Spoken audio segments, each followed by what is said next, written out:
right. Hello, everybody. Welcome to Verado Podcast. I don't even know what episode this is. We've done a few. Today, I have the pleasure of talking to Melissa Reeve, founder at Hyper Adaptive Solutions and former vice president of marketing at Scaled Agile Inc. Welcome, Melissa. Such a pleasure to be here.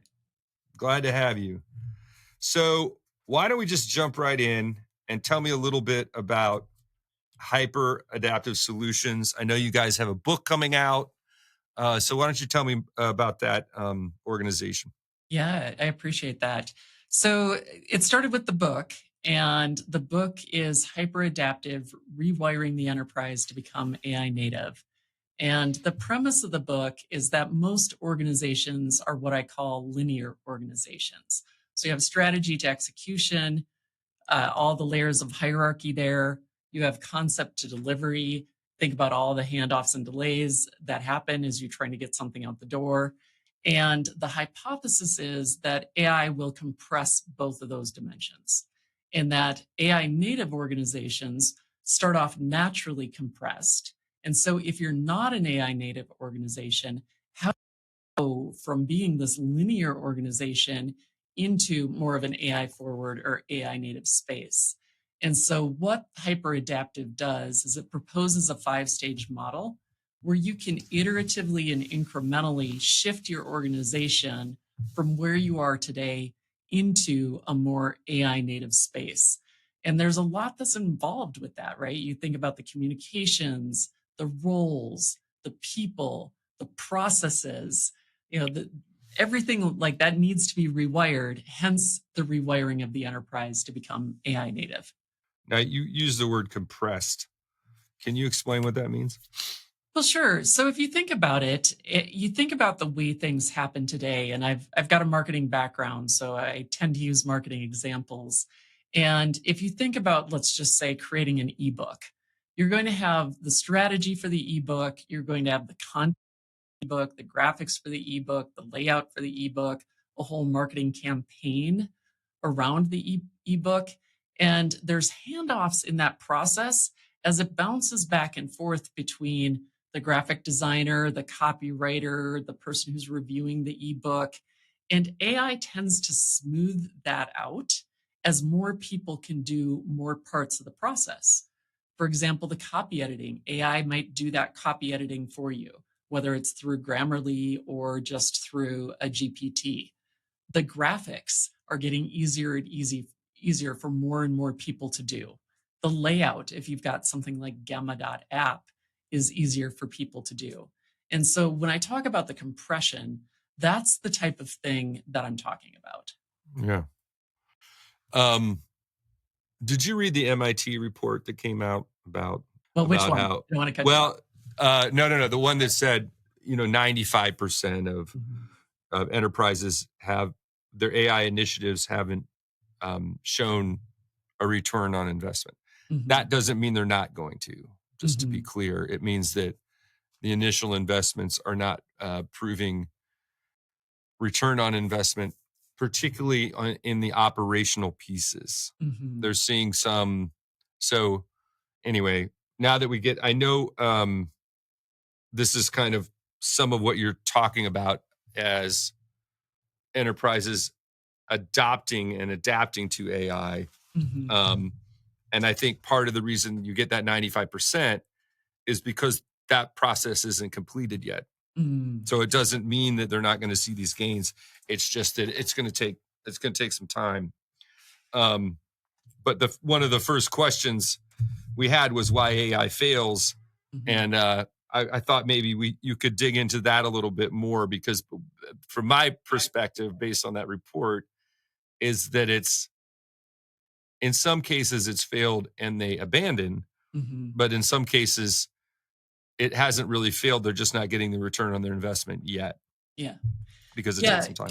In that particular point, you asked if I read the report, and the answer is no. I saw the headline.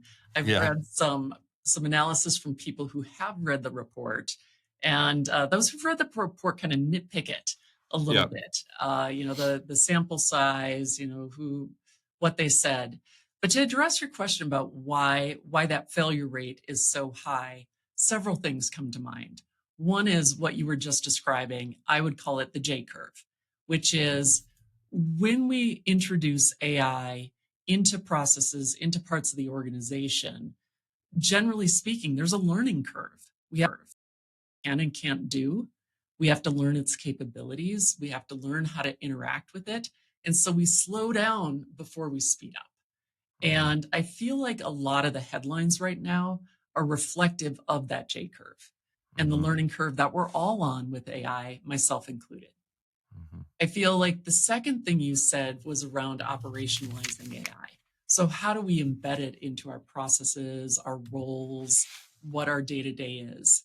And from that perspective, I think organizations haven't woken up to the fact that they need to be very, very deliberate about AI rollout, and they need to provide support structures in order for this to really be effective.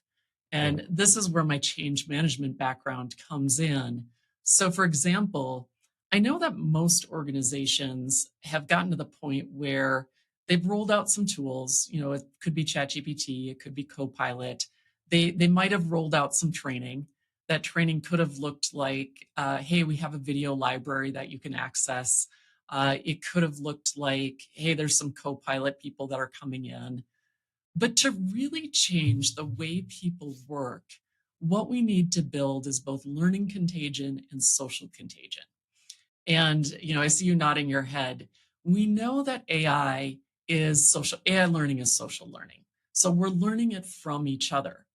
And we need to put deliberate structures in place to support that learning. How does that look? That looks like capacity. You know, do you have AI Fridays?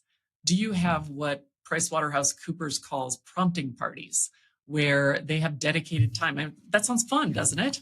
Like, hey, hey, you want to go to the prompting party? There will be pizza there. You know, are you thinking about it in a systematic and a programmatic way, where you can roll this out and really encourage those behaviors that will embed AI in the organization? Yeah. It's interesting because one of the points of that article, the MIT NANDA was with the entity within MIT that published it, was that when they surveyed these businesses and they asked the C-suite, what percentage of your business is using AI today, they would say 40%. Yeah. When they asked the employees, it was 90%. So there was already an adoption of AI on the individual basis, but the entity of the enterprise was not aware of that as much as they should have been. And this gets back to what you're saying, is like maybe the sharing mechanisms weren't there that would also allow management to see what was going on and then kind of encourage that behavior instead of, I think when I hear a stat like that, it means that there's a lot of people using AI and they don't want the management to even know.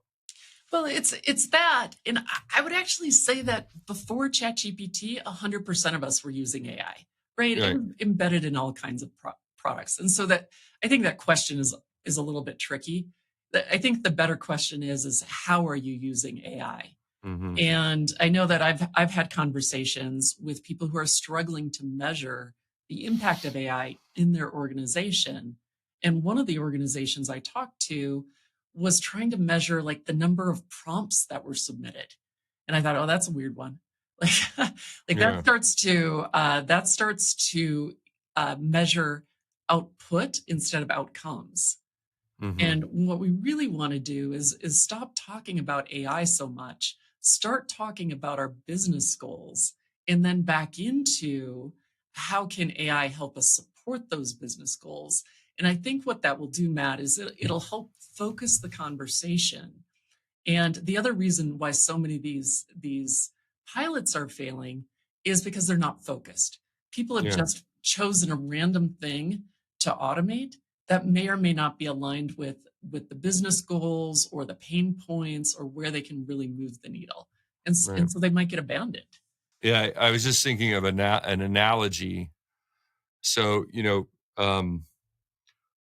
Ford revolutionized the manufacturing of automobiles, obviously, last century.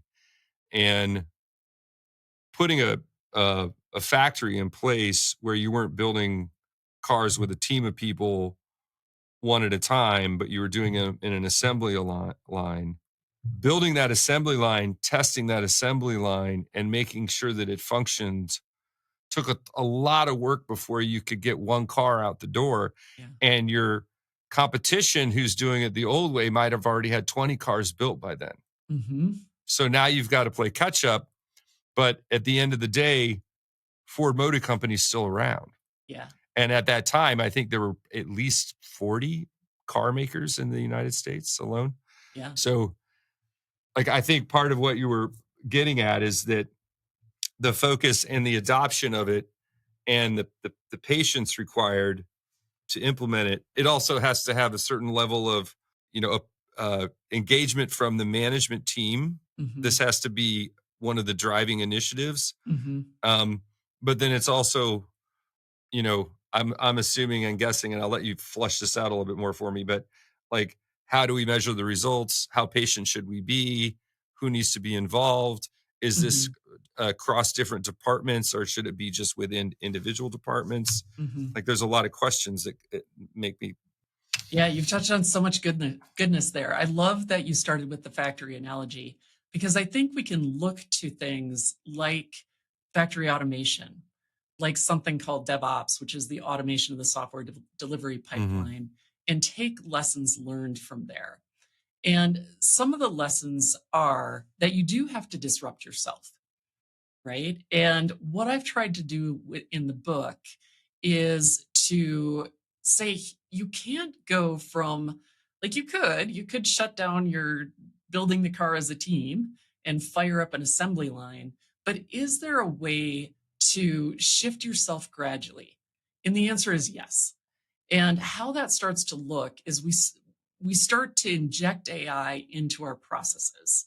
And you were right in saying we start with the processes because that's where the value is. That's currently how we're delivering the value. And we start to analyze where, and this is a lean concept for all my lean fans out there, you start to analyze where the waste is. Where are the wait times? Where are the handoffs? Where are the delays? Fix those first. How can AI help you with some of that? Because that's truly what will help you get stuff out the door faster. It's great that you can generate a blog post in 10 minutes now, or in seconds really with generative AI. It might take you another hour to clean it up. But do you really need 4,000 blog posts? Probably not. Yeah. And so we need to start with that business outcome, the business goal, back into our workflows.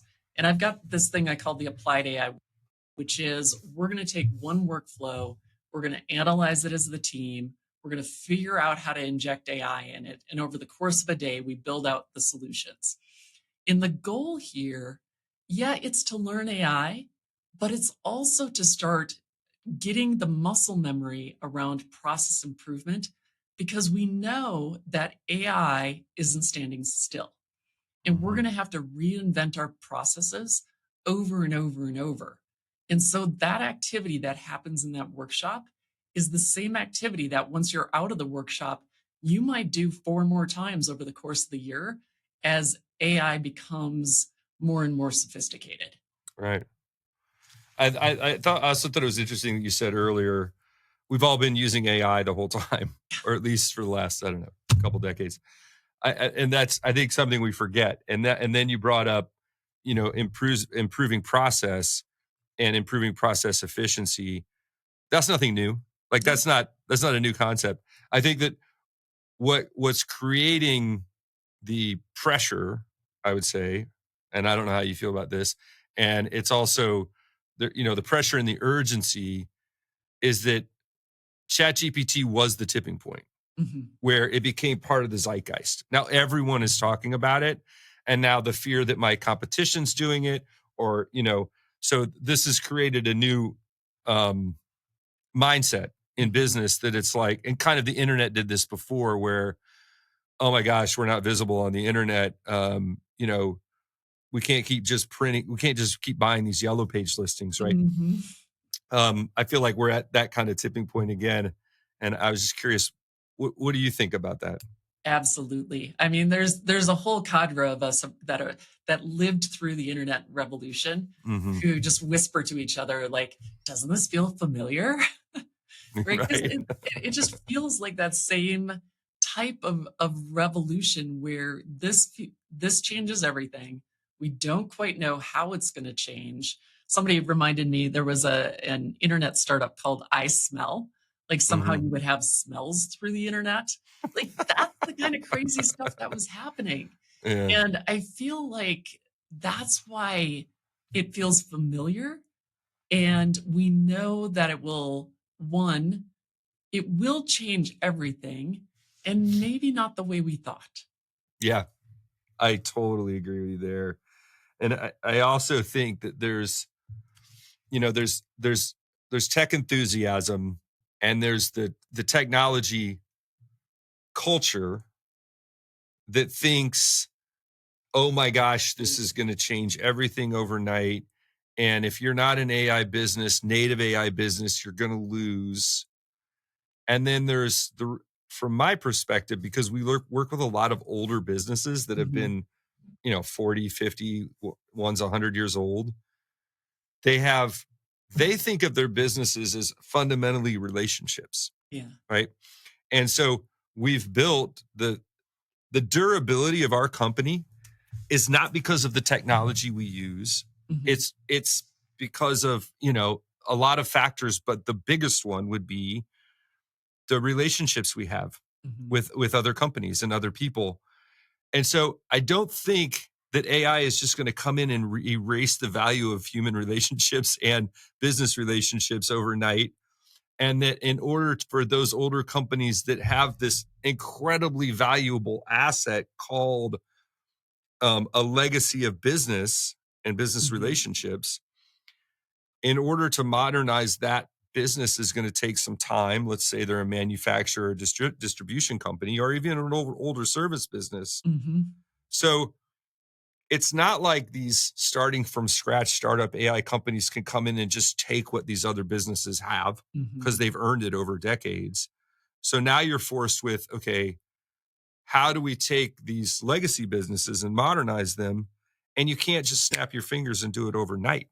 Yeah. There's a lot of ingrained ways of doing things that you have to relearn now. Mhm. And so my perspective, and I'm very curious to hear what your viewpoint on this is, this is not an overnight sprint. This is a series of steps we're going to have to take.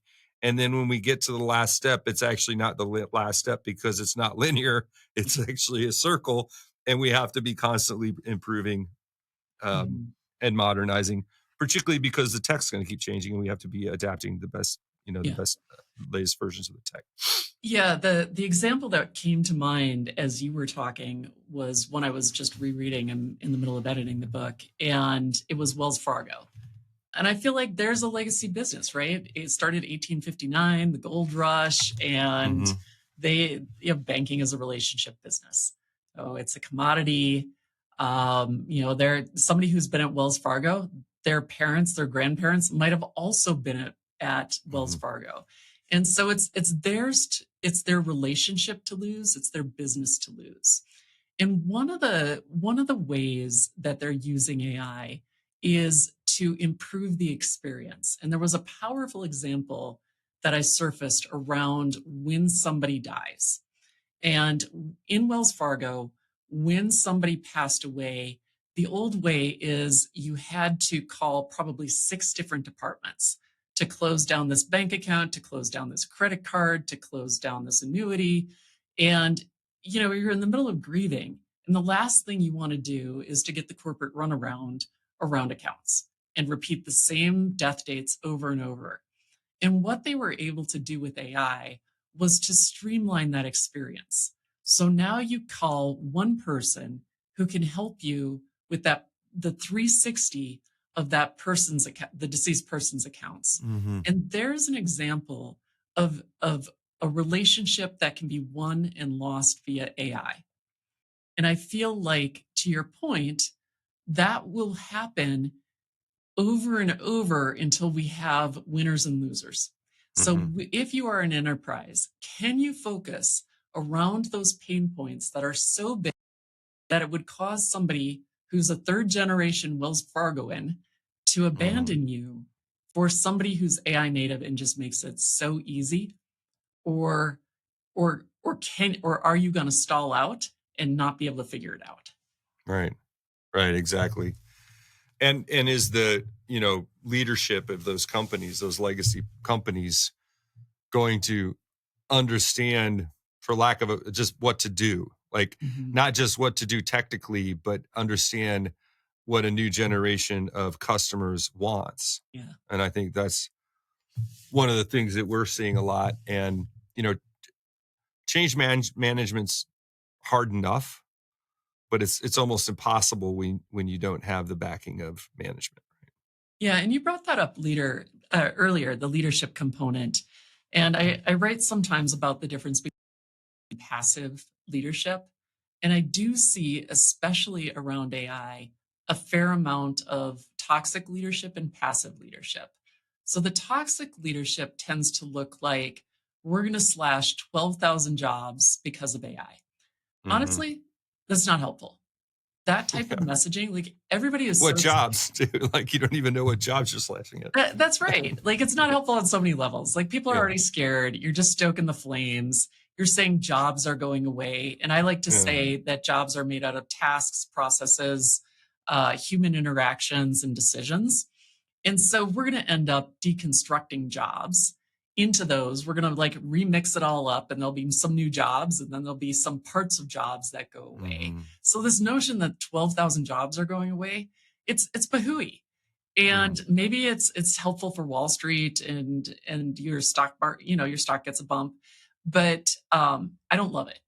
And then the second thing that's happening is the passive leadership, where the CEO or other leaders get some direction or pressure from the board. What are you doing about AI? What are you doing about AI? And so then they just kind of pass the buck and they're like, hey, lieutenants, go do something about AI. And they Hmm. may or may not be well versed enough in AI. And I get it. Like it's like I'm in it full time and we're all just tired. We're tired. Hmm. It's a lot to keep up with. But it's not helpful to say, go do something with AI. What Hmm. is helpful is to develop your philosophical stance around AI. Why do we believe we should be doing AI? Is it to improve the customer experience? Is it to preserve those relationships? Is it to grow the company? Moderna has a great North Star. They said our goal is to develop 15 drugs in 5 years. And if anybody is familiar with pharmaceutical, they understand that one drug typically takes 10 years. So for them to say 15 drugs in 5 years is an extraordinary North Star. And then the subtext to that is, and we're going to do it with AI. Hmm. What a difference between picking something aspirational that motivates people or wielding fear as a weapon. Right. So you've mentioned a couple companies that I would call enterprise, obviously companies. In writing your book, did you are most of the case studies larger companies, enterprise companies, or did you also research small businesses? Well, I focused on the enterprise, and the reason is change is typically harder there. Hmm. I think many of the lessons are applicable to smaller and mid-sized companies, but I did focus on the enterprise, and I've actually seen that play out. I don't know exactly where the tipping point is. I feel like if you're under 100, you're doing like 100 people, you're Hmm. doing pretty good. Like you're still pretty nimble enough where you could kind of Yeah. make this happen. You start to go north of there and north of 500 into 2000 and 5000. You're probably going to need some really deliberate support to truly embed this. Yeah. Yeah. So we usually do the breakdown of small, medium, large, small. Well, depends on what you're talking about, but there's small, medium, commercial enterprise. Mm, Small being under 50 million, medium being 50 to about 500 million, commercial being 500 million to a billion or so, or a billion and a half or 2 billion, and then enterprise above there. But what I've noticed talking about this with other practitioners and talking about digital transformation in particular, and now AI adoption, same thing, is that each level Mhm. has their own problems. There are different trade-offs, and there's also different advantages, and there's also different like challenges. Um, so I think it's interesting to talk about this also, change management in terms of what size the business is, Mhm. because I think change management is going to be different depending on the size of the business. But since your focus is on enterprise, let's just, you wanted, so one of the things you mentioned is, so a couple things, prioritization of AI use cases, which I Mhm. think that was the focus point, Mhm. and then middle out transformation. Yeah, so the focus framework is just a way of helping reduce that failure rate, right? 85% of it is failure. Some of that is lack of focus. So that is, what is the fit? What is the this is the F of the focus. What is the fit? Is it aligned to a strategy and a strategic goal? So if I Mhm. were working at Moderna, is it going to help me to produce those 15 drugs in 5 years? The second one is organizational pull. Is this my personal pain point and I'm a person of one? Or is this something like, can we finally fix scheduling for meetings? Because the rescheduling of that is so painful. Especially you talk about in larger organizations, like how do Mhm. you get 55 people's schedules aligned? There'd be some organizational pull for that one, I think. Um, Yeah. the C is for capability. Like, can we do this? And I'd be interested in your take on this as a tangent. I'll finish out the focus, but a colleague and I were talking about something we're calling junior IT. So IT is like the grown up AI, agentic AI that needs to be built. But then I think there's something called junior IT or IT junior. Just like the rest of us, our IT skills are going to be elevated, and we can start building some of these automations and Mhm. capabilities. And so, do we have the capabilities to actually pull this off? And the U is the underlying data. And we all know that AI is only good as the data that supports it. And so, do we have access to that data? Is the data clean? Is it going to give us what we Mhm. want or what we need? And then the S is success metrics. And so, if somebody came by and say, "Hey, why did you spend 3 weeks working on that?"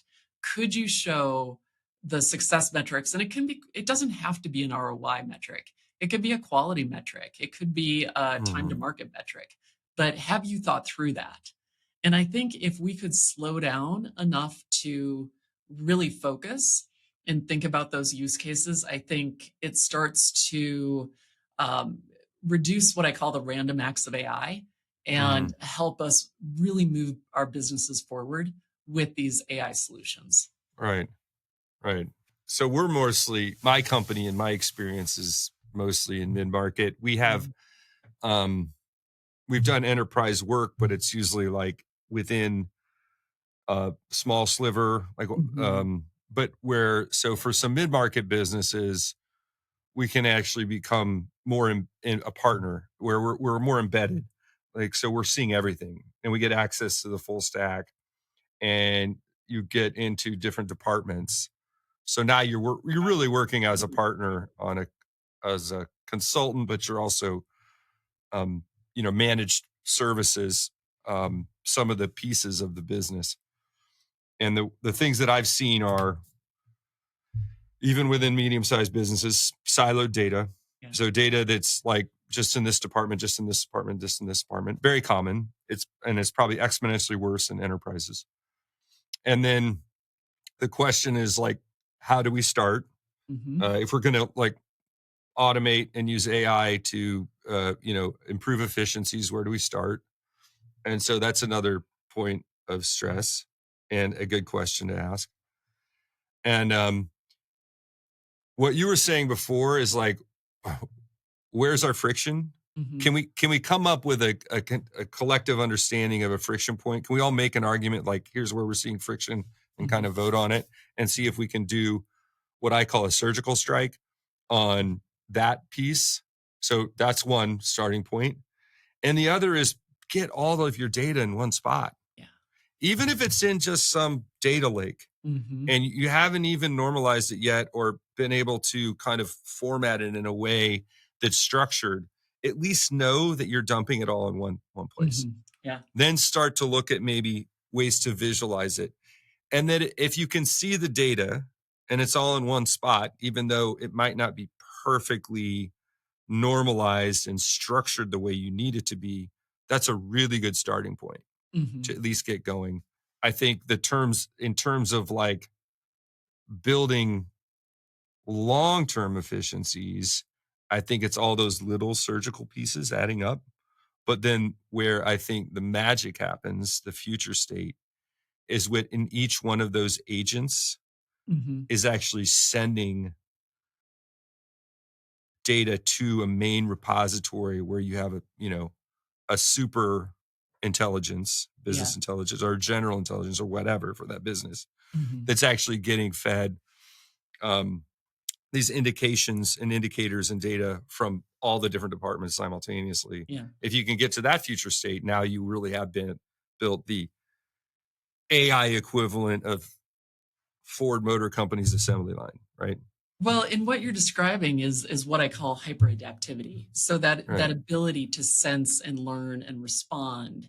And when you think about all the shortcuts that we typically take in in our just day-to-day lives, in our day-to-day work lives, especially around decision making.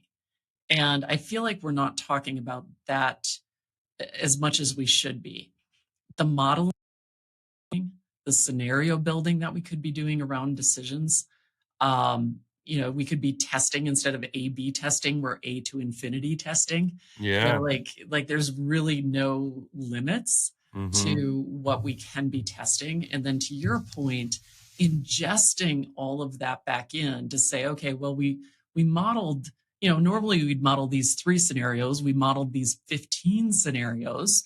We went with this one scenario, and did it work? Did it not work? What did we learn?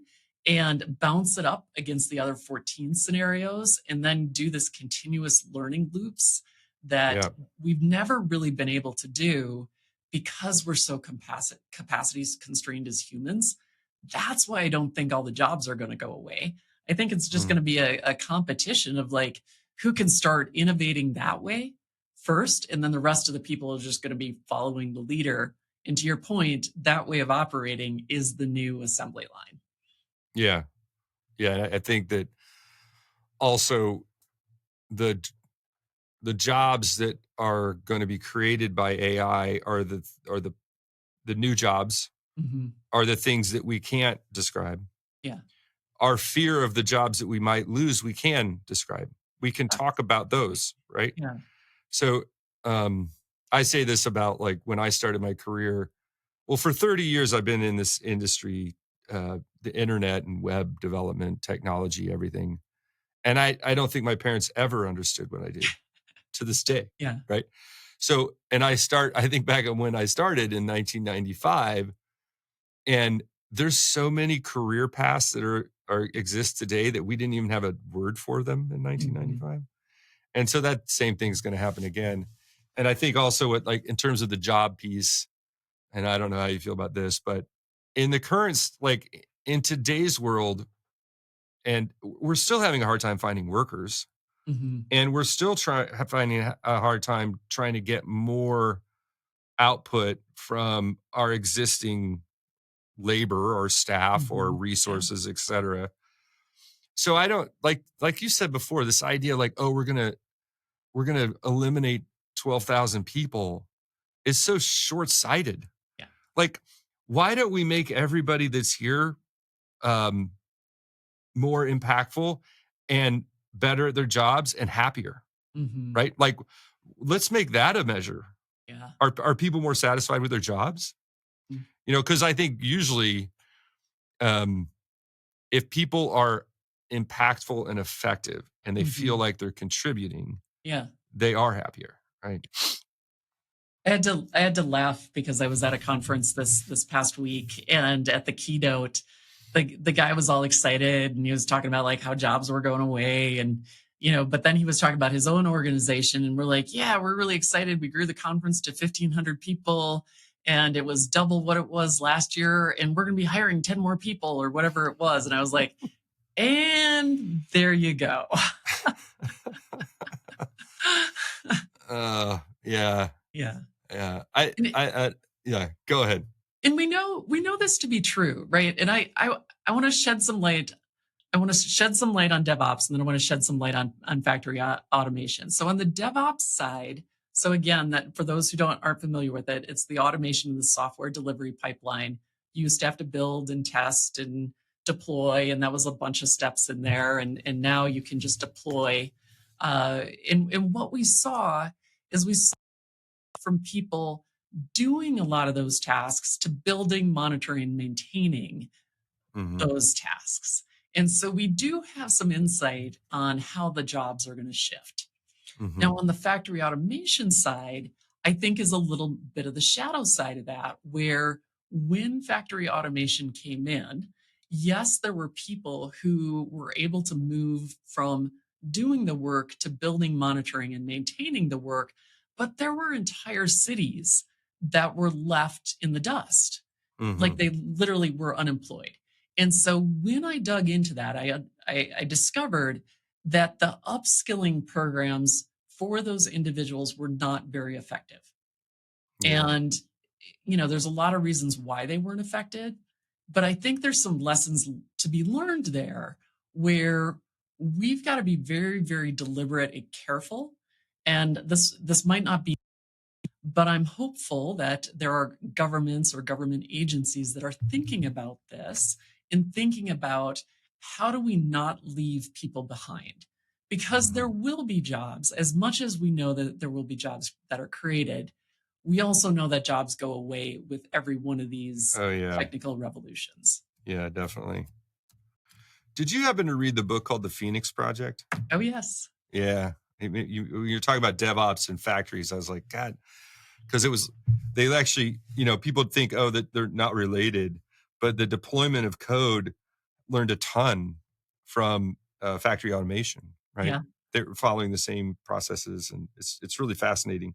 And I love this idea of like the evolution of systems. I guess it's kind of like the way I'm wired. My brain thinks this way, but I think you know most things are derivative of something that came before, and Hmm. instead of replacing that, they carry on with one of the core pieces of that.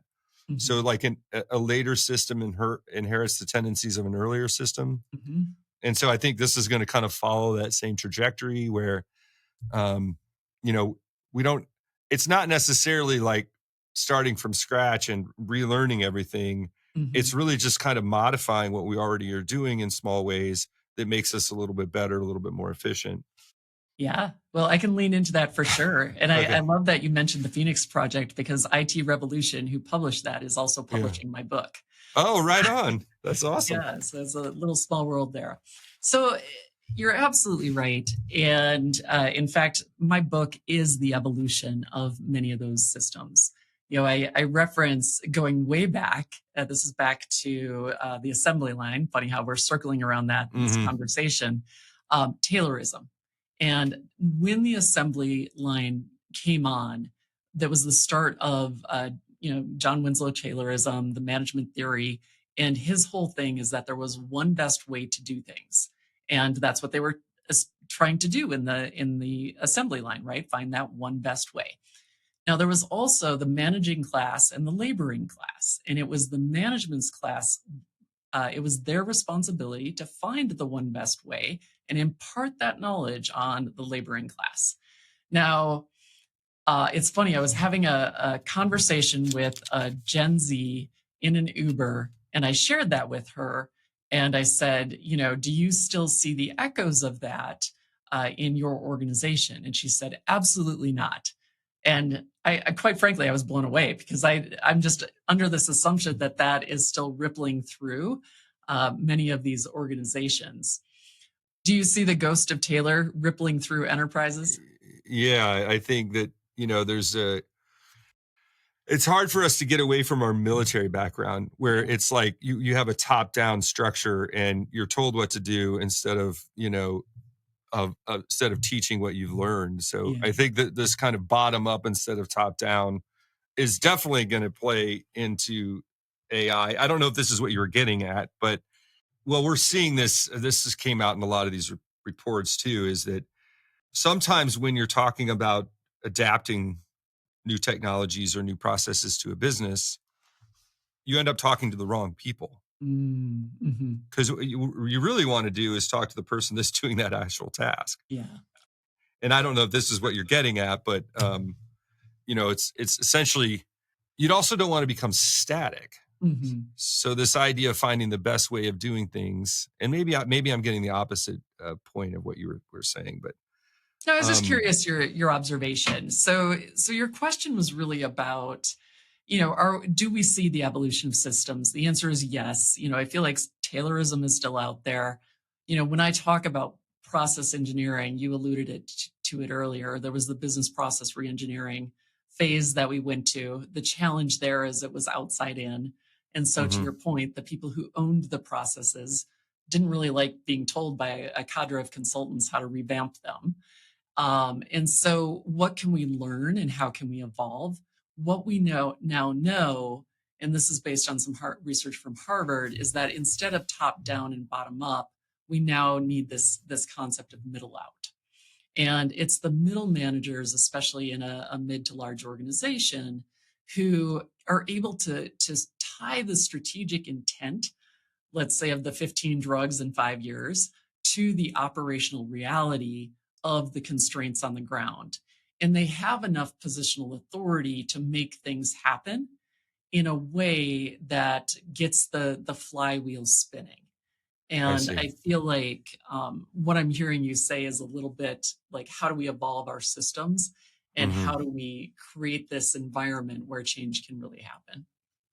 Yeah, it's like how do we generate a feedback loop Hmm. where the system itself can discover efficiencies, Yeah. maybe with so like if you have like you know a, a thousand nodes of inputs Hmm.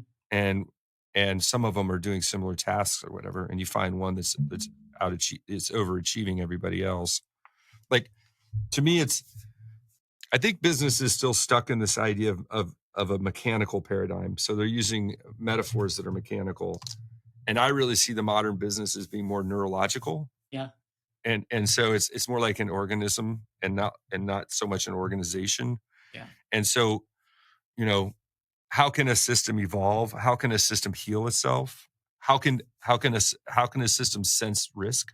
Yeah. Like I feel like a really smart business of the future can do all of those things, right? I totally agree with you. Yeah. And how can we orchestrate all that? I feel like orchestration Yeah, is kind of a trend word right now, but I really do feel like it's all about orchestrating the nodes on the network and figuring out the parts that are working and translating that to the parts that aren't working. And yeah, and AI should help us. yeah, definitely. And I think that you know people like you and your business, that's why you're thinking this through, right? You're Mhm. seeing the opportunities, but you're also seeing how it's hard Yeah. to do the work, and you have to be thoughtful, full, and thorough, and include everybody. I think in the process, and um, I'm glad that people are thinking through this, and that we can kind of all learn together.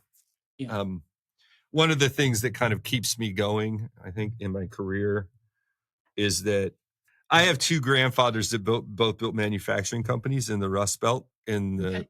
earlier part of last century, and in the 1970s they both ended, and they're essentially gone. And that just was my family. You could just repeat that a thousand times over. Hmm. And I think that the macro factors that were in play, globalization, Hmm. offshoring of manufacturing, et cetera, played into that. but there was also a lack of adaptability Mhm. and maybe a stubbornness that things are just going to continue on the way they have been instead of being like we need to be constantly evolving. Yeah. So there's that piece of it. But what I think, you know, I want more than anything is these businesses that employ people and maintain communities to survive, Mhm. because I feel like, you know, our small businesses are our small communities, Mhm. and that when the small businesses die, the small communities suffer. Yeah. And I think you could just extrapolate that all the way out to the enterprises, right? So doing this work, I think, is also not just healthy for the businesses, but it's healthy for the culture, Mhm. you know? And so that's where I feel like that's why I do this podcast. That's why I have people like you on the podcast, because I want to figure out what is the ways that we can continue to keep people employed. We Mhm. can keep our businesses healthy, Yeah. and, you know, we can move forward into the next generation with, you know, doing good work. Yeah. Yeah, and I can tell you're a systems thinker, and so I feel remiss if we didn't touch on the role of incentives, Right. and whether it's in a smaller organization or a larger organization, just be very, very mindful about how you're incentivizing people. And because I like to say money is culture. So Right. that's from how do we budget? So, can we get more dynamic with our budgeting to put the money where we need it to be instead of the same things that we've always done? Can we allocate the money for innovation? Can we have patience through the J curve where we're learning and not Hmm. demand that immediate ROI? And then, if you're in a public company, how do you balance that short term and long term? You've Yeah. got those, you've got your quarterly bonuses, and that is survival of your lifestyle, and you want to see those coming if you're at the executive level, and yet you've got long term too. Right. And some of this is long term investment.